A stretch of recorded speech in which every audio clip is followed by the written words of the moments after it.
Y Argentina superó los 30.000 fallecidos desde el inicio de la pandemia, una cifra impensada allí en marzo cuando tuvimos el primer caso de coronavirus. Y vamos a analizar esta situación con el exsecretario de Salud. Hablamos del doctor Adolfo Rubinstein, a quien le agradecemos mucho el contacto. Buenas tardes, doctor. ¿Cómo llegamos hasta acá? Recién le pedíamos a Enio García un poco de autocrítica. ¿Qué se hizo mal? Hola Florencia, buenas noches.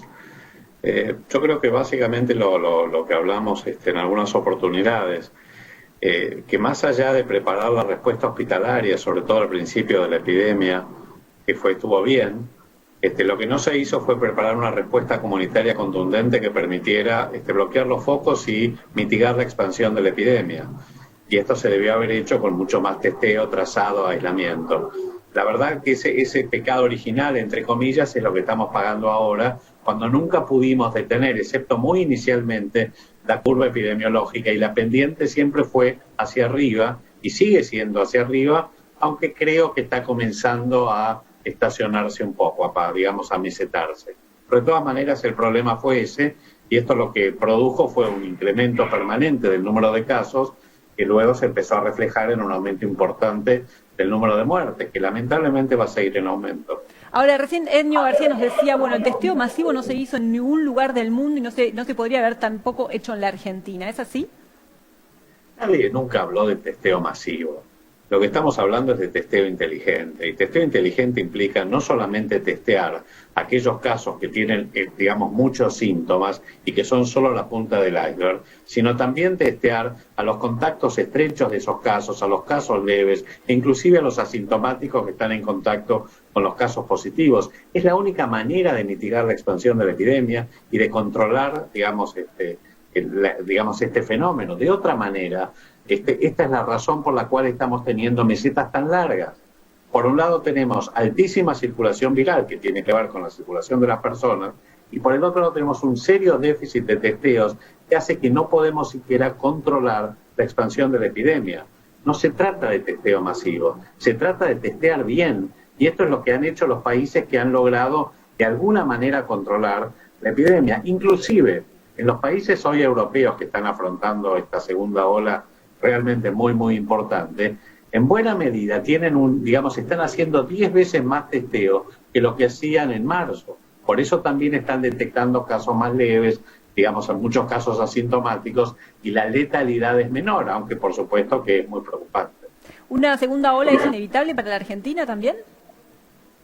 La verdad es que no sé lo que va a ocurrir, porque también es cierto que a diferencia de Europa, en la Argentina, y lo mismo en algunos otros países latinoamericanos, pero yo te diría que la Argentina es un ejemplo muy particular de una meseta extremadamente larga, que al principio tuvo una meseta muy larga en el área metropolitana de Buenos Aires y ahora se ha desplazado al interior.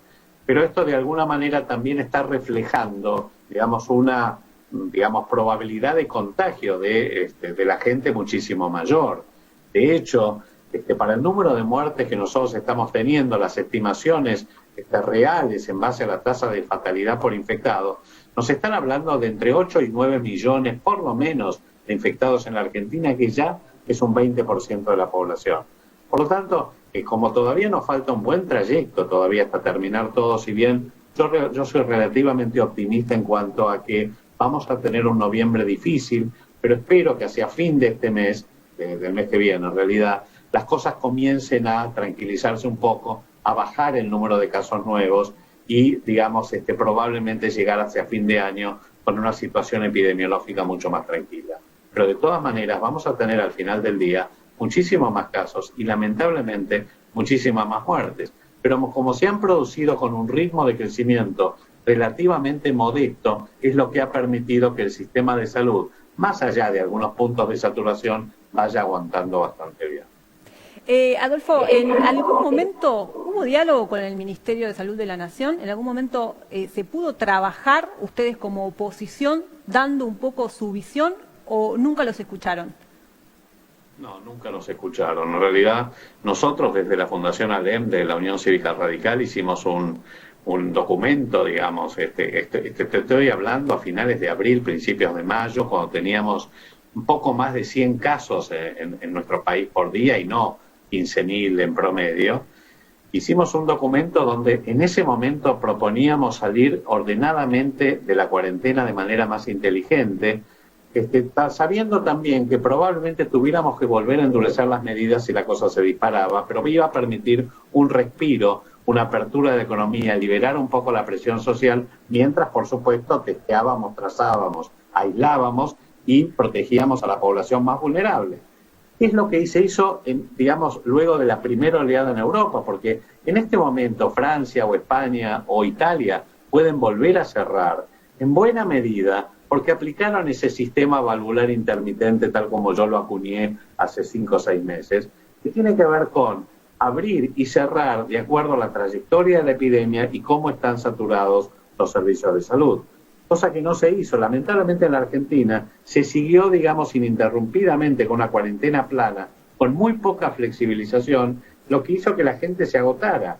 Y esto es lo que en este momento es lo que estamos lamentablemente viviendo. Ahora, respondiendo a tu pregunta, después de ese documento hicimos un nuevo documento al mes y jamás también pidiendo, digamos, que nos escucharan. También proponíamos la ampliación del Consejo de Expertos, que no solamente considerara un grupo de infectólogos, sino que se ampliara a no solamente sanitaristas, sino también a economistas, cientistas sociales, psicólogos, comunicadores, científicos, y lamentablemente eso tampoco fue posible. Adolfo Rubinstein, muchas gracias por este contacto con Reperfilar. Buenas tardes. Chao, Florencia. Gracias.